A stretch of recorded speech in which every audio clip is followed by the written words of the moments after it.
देहि जयं देहि यशो देहि दिशो जहि या देवी सर्वभूतेषु शक्ति रूपेण संस्थिता नमस्तस्यै नमस्तस्यै नमस्तस्यै नमो नमः। जय हनुमान ज्ञान गुण सागर जय कपीस तिहु लोक उजागर रामदूत अतुलित बल धामा अंजनी पुत्र पवन सुत नामा। जय ओंकार सतनाम करता पुरख निर्भय। यह है टीएमसी की सांसद सयोनी घोष, जिन्होंने पूरे बंगाल चुनाव में जमकर चुनाव प्रचार किया। ममता बनर्जी से लेकर टीएमसी के तमाम उम्मीदवारों के लिए रात दिन सड़कों पर भी नजर आई, ताकि बंगाल चुनाव में टीएमसी का झंडा गाड़ा जा सके। सयोनी घोष ने सबसे ज्यादा चुनाव प्रचार लेकिन ममता बनर्जी के लिया, क्योंकि सयोनी ममता की सबसे भरोसेमंद सांसद जो है।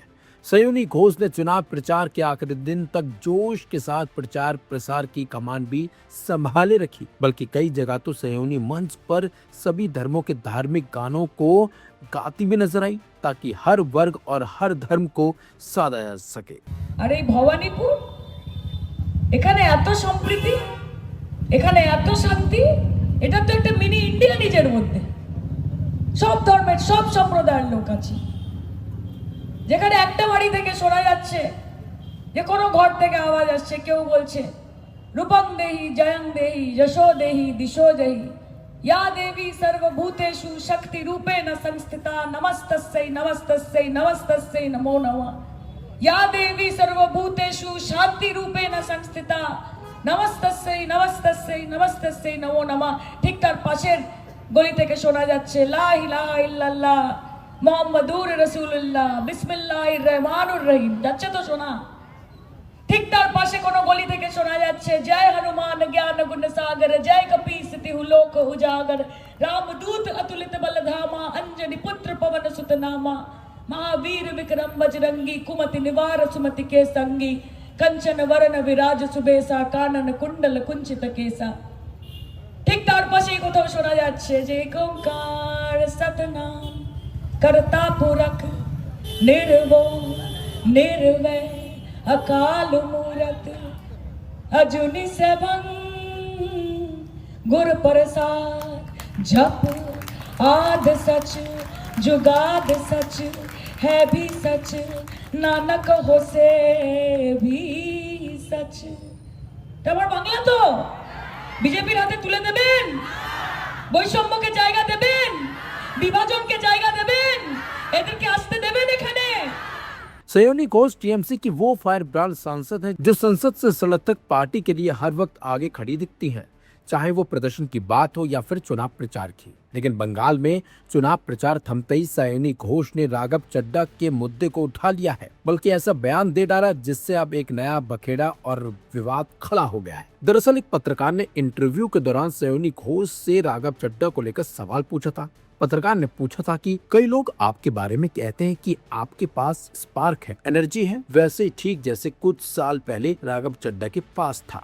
इसके जवाब में सयोनी घोष कहती हैं कि मेरे नाम में चड्ढा नहीं है, चड्ढा चड्डी बन सकता है, लेकिन घोष हमेशा घोष रहेगा।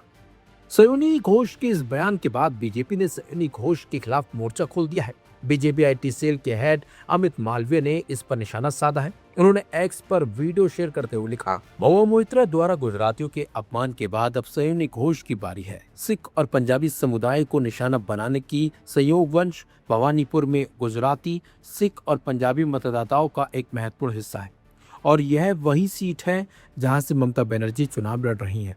इन समुदायों के गौरव और गरिमा को हल्के में नहीं लिया जा सकता और वह इसका जवाब वही देंगे। यह कोई इकलौती घटना नहीं है। सयोनी घोष ने पहले भी शिवलिंग से संबंधित एक आपत्तिजनक तस्वीर पोस्ट करके हिंदू भावनाओं का अपमान किया है। इस तरह का व्यवहार धर्म और सांस्कृतिक संवेदनशीलता के प्रति गहरी उपेक्षा को दर्शाता है। यह तब होता है जब कोई काबा और मदीना से आगे नहीं सोच पाता। आपको बता दें, राघव चड्ढा 24 अप्रैल को ही बीजेपी में शामिल हुए हैं। पहले वे आम आदमी पार्टी में थे। उनके पुराने वीडियो वायरल हो रही हैं जिसमें वे कहते हैं कि मैं कभी बीजेपी में नहीं जाऊंगा। इसी का जिक्र करते हुए पत्रकार ने सयोनी घोष से सवाल पूछा था, जिस पर उन्होंने ये जवाब दिया, जिससे अब एक नया बवाल और विवाद खड़ा भी हो गया। वह अब चुनाव प्रचार की बात करें तो सयोनी घोष ने पश्चिम बंगाल में जमकर चुनाव प्रचार किया है ममता बनर्जी के लिए, जिसकी बात से दावा किया जा रहा है टीएमसी की तरफ से कि उनकी जीत पक्की है। लेकिन बीजेपी इसे लेकर क्या कुछ सोचती है और कहती है, वो सुनिए। कुछ नहीं है, अंतिम गढ़ है ममता बनर्जी की भवानीपुर जीतने की हर वक्त प्रयास कर रहे हैं, लेकिन संभव नहीं होगा। डराओ धमकाओ मारपीट करो, उससे कुछ नहीं होने वाला है। वोट देने वाले पब्लिक जो परिवर्तन चाह रहे हैं इस बार। निकाली बाग के गाड़ी पर हमला किया गया है, इसके क्या कहेंगे? ये सब सिंपैथी क्रिएट करने के लिए खुद करा रहे हैं। अगर हमला करना होता तो बहुत जगह हम कर सकते थे। हम नहीं चाहते कि हमला हो, लोग निकल करके अपना वोट डाले, उससे परिवर्तन हो जाएगा। अभिषेक बैनर्जी ने कहा है कि बीजेपी ने शुरू किया है, 4 मई के बाद उन्होंने खत्म कर दिया। कुछ शुरू किया नहीं, हम तो 4 मई के बाद ही शुरू करेंगे। जो चल रहा था वो 4 को खत्म हो जाएगा। मुख्यमंत्री ममता बनर्जी कह रही है कि मोदी आ रहे हैं, अमित शाह आ रहे हैं, बार बार पश्चिम बंगाल में पहुंच रहे हैं, वहाँ पर अराजकता गंडगोल करने की कोशिश कर रहे हैं, वहाँ पर बार बार पश्चिम नहीं, किसी की हिम्मत हुई गंडगोल करने की? भूल जाइए, वो सब कल्चर चेंज हो गया है। जनता भी नहीं चाहती है और करने वाले सब अंदर हैं, नहीं तो अंदर हो जाएंगे। जैसा कि जहांगीर के घर के सामने जाके बोल रहे थे ऑफिसर, इसी भाषा में बोला जाएगा और 4 तारीख के बाद तो खाली मुंह नहीं चलेगा और भी कुछ चलेगा। भाटपाड़ा और ये बैरकपुर इलाका देखा अभी भी गर्मा गर्मी चल रहा है, वहाँ पर पिछली रात को देखा गया कि वहाँ पर गोली भी चला किया। नहीं, भाटपाड़ा बैरकपुर इलाका में रोज गोली बंदूक चलता है, बम चलता है। पिछले महीना 2 महीना से क्या हो रहा है? इक्का दुक्का है, जो लोग पैसा लिए हैं, जो कमा के खाते हैं, थोड़ा बहुत कर रहे हैं। चुनाव के दिन देखिए कोई आवाज नहीं आएगा, आवाज आएगा तो लाठी का आवाज ही आएगा। देखिए, बौखलाहट है, निराशा है, हताश हैं टीएमसी के नेता और उनके कार्यकर्ता और कैंडिडेट।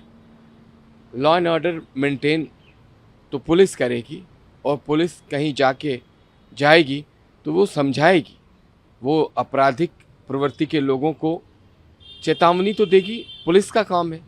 उसके बाद अभिषेक बैनर्जी का इस तरीके से गुस्सा होना कि 4 मई को देख लेंगे। अरे बंगाल भारत का हिस्सा है, बंगाल बांग्लादेश का हिस्सा नहीं है। अभिषेक बैनर्जी, आप जिसको बनाना चाहते हैं बांग्लादेश, वो भारत का अभिन्न अंग है, भारत का मुकुट है। वहाँ सरकार भारतीय जनता पार्टी की बनने जा रही है और वहाँ लॉ एंड ऑर्डर मेंटेन किया जाएगा। अपराधियों की जगह जेल होगी सरकार बनने के बाद। और ये समझ ले अभिषेक बैनर्जी और ममता बनर्जी, आप चुनाव हार चुके हैं।